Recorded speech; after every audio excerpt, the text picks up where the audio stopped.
Hi everyone, it's the Assyrian priestess with you. I hope this finds you well. I am going to shuffle the Witch's Oracle by Sally Morningstar and see how we go. I have multiple decks for clarifiers, but I kind of feel like just doing an oracle reading today. So the first card out, the Spiral card with the keyword attraction. We have some beautiful ancient symbols here, including that triple spiral that you see, which is found in England and the British Isles, which many women goddess scholars suggest is the triple goddess symbol. So let me know if you know otherwise in the comments. I'm always keen to learn more. And we have this old figure. This is a very old, probably Paleolithic goddess symbol with arms outreaching to a crescent moon. So this might be foretelling something coming in the new moon. And I also feel like I'm seeing Avebury again, the stone circle. So all of these symbols might be symbolic for you. Now, attraction means you are hoping for something, praying for something, asking for something. You are magnetizing towards something that you can just feel in your spirit. So let me know what you've been hoping for, wishing for, or just you can just feel like it's coming. And it's something good. Okay, way too many cards there. I just want one more for this row, please. Okay, we've got it. The second card is the Crystal Ball Insight card, and we can see the owl here. So this is where potentially your dreams, your senses, your feelings, because now we've also got an evening in the background. So in card number 5, we have the evening, it's a night sky, and in card 35, we also have a night sky. So we have 2 5s here, although of course 35 comes to an 8. Then we have the sword, aspiration, using the will to determine something or to protect oneself. So the message I'm getting here is you are very magnetized towards something that you have been feeling and sensing is coming towards you via the crystal ball. And if you don't feel like anything's coming or you're not tuned in, it's time to tune in to your dream symbols, just to your feelings, your sixth sense. So, for example, you might be just feeling like you want to go on a road trip or you want to get away. So there's something in that for you, especially if it doesn't leave you alone. I call it the desire that urges to be born. Michael Meade teaches that there is an inner genius in every human, and the compass to that genius is via listening to all of these little longings for directional changes, basically. That's one example, but there's many. And I feel like you're going to get some insight soon, and then you're going to act upon it, because here we have the sword with the word aspiration. And the sword, we've been getting the sword a lot. It's a guardian, it's a protector. So yes, it leads the way, but it also helps you cut things out or clear the way. So think about walking in the forest before there was a track. Someone had to slash the track open. I wanted a 4th card, and we've got Gaia healing. She's healing on her side, so time to have a rest. No need to effort and go fast. This thing will come to you.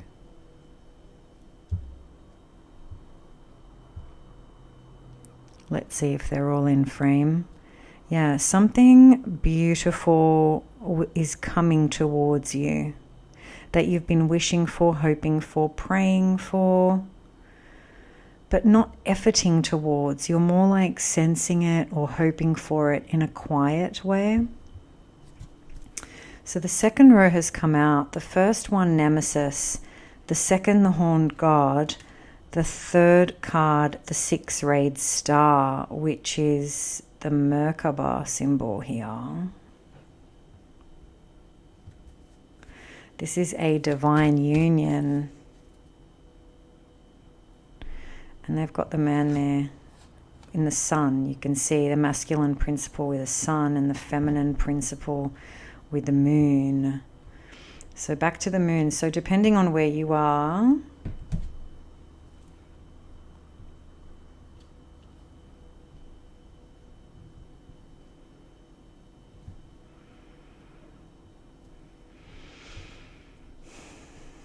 so with the sword card, I got the sense, and now it's being confirmed, that you had to, the sword of truth and some sort of dark night message told you that certain things were not in your interests. Certain people were not telling you the truth, or were not arriving to the table with a clean spirit, as my friend says. But what she means by that is they're just not telling the truth. They're not playing all their cards. They're not showing all their cards. There's a sense of like pretense or trickery or fakery. I mean, this card is way more blunt than what I'm actually giving justice to, and it's the Nemesis card. Like someone who you thought was on your side wasn't, and you've had to cut them out, or you need to. This person is probably very attractive, and by attractive, that doesn't just mean conventionally attractive. It means they are very magnetic and everybody likes them. They're charming, let's say, in the literal sense of the word. Now we have the Horned God as the second card, 3-3, which is the 6, which is the Lovers. So there is something in the back of your mind about a new life, about a sense of growth, because we also do have the Green Man and growth. This is Cernunnos or Pan or any sort of nature-based masculine deity that you've been sensing is arriving, or it is arriving within your own psyche, something within you, the drive, right? The animus is growing, it's getting power. It has A, wielded a sword, and B, cut something out. Both are very masculine animus activities to do. Or is it anima? I always forget if it's anima or animus, so duh. Correct me if I'm wrong in the comments, but the masculine drive within your psyche, regardless of your gender, has protected you from something that was not in your best interest so that you can thrive and can grow.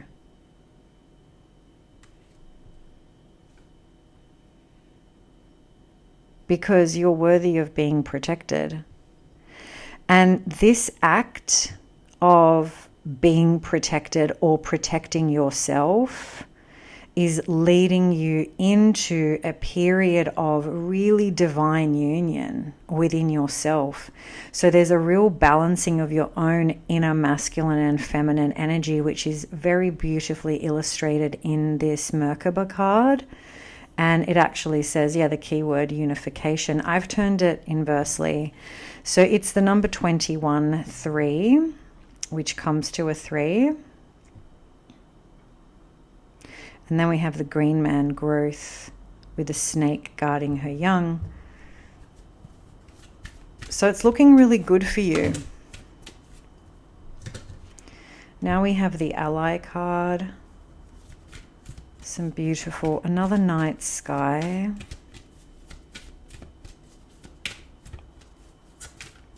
I don't know if you currently feel drawn to the night or called to the night, or to spend time in the night, enjoying the night.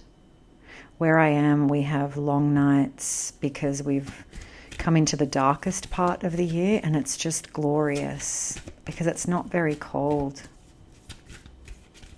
So we have the ally and the chalice, with ally and fertility, rather, the key words. So there's some sense of rejuvenation, some sense of finding your people, finding your tribe, understanding the difference between who's who. Here we have a divine union card, and then bat as the final card. So your senses are drawing you onto the right path, but it may not have opened up for you yet. And your senses have been very much linked to the difference between a friend and a foe. The difference between people who are on your side and aiding you versus people who are sabotaging you or blocking your chances.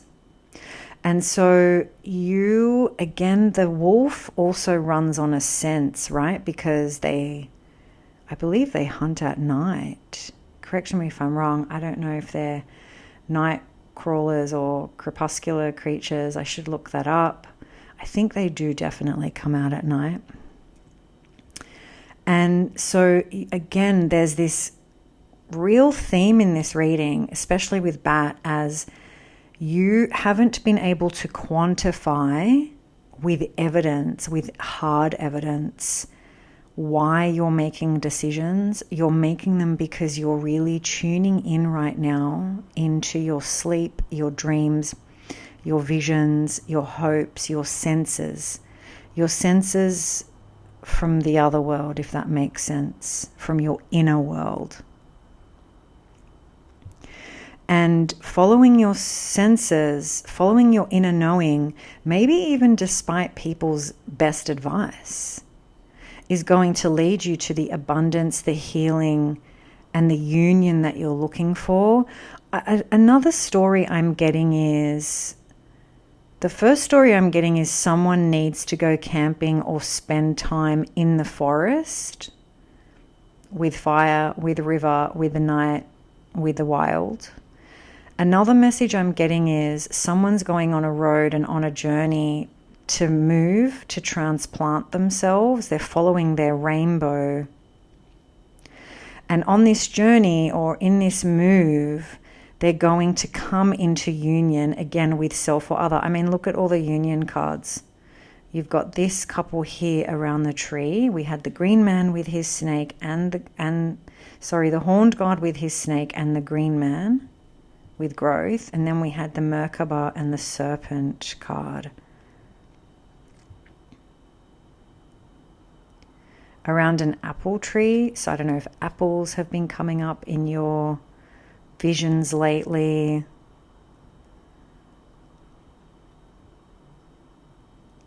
Yeah, a real sense of coming together with allies or community or family. Could be a family reunion here.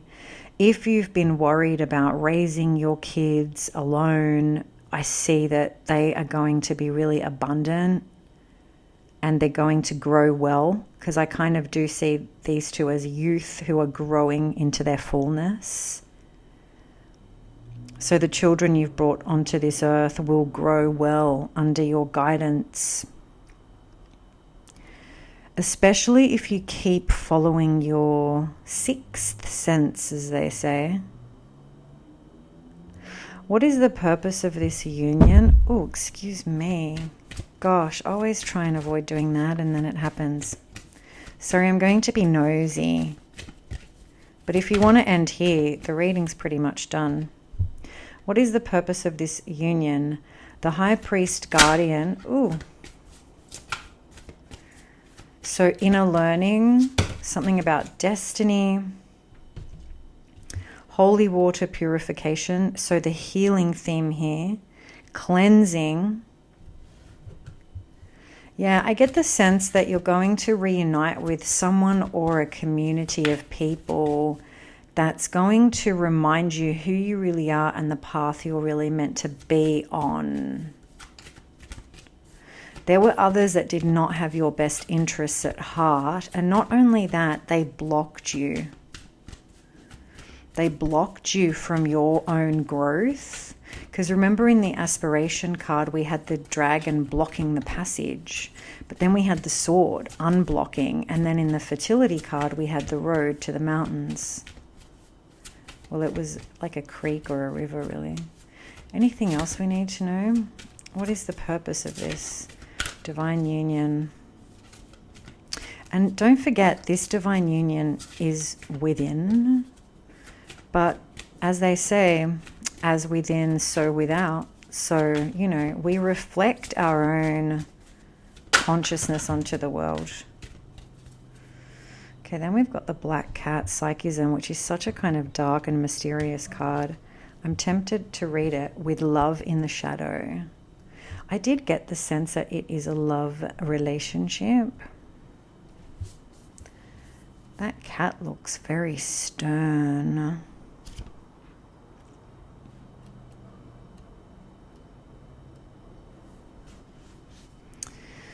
So it's the third eye chakra. It's about clairvoyance and psychic protection. So the black cat is associated with goddesses Diana, Freya, Hecate, and Bast, the Egyptian goddess of cats. Well, Sekhmet also has like a lioness head, which technically is a cat, I believe. It basically says, keep your psychic feelers open to remain clarity. Again, there's this concept of using your inner awareness on this journey.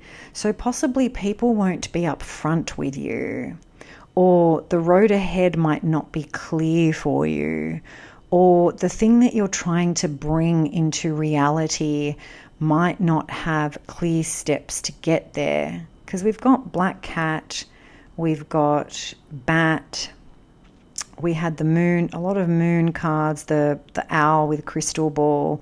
So there's a lot of messages here about you're going to need your psychic energy to traverse the road ahead.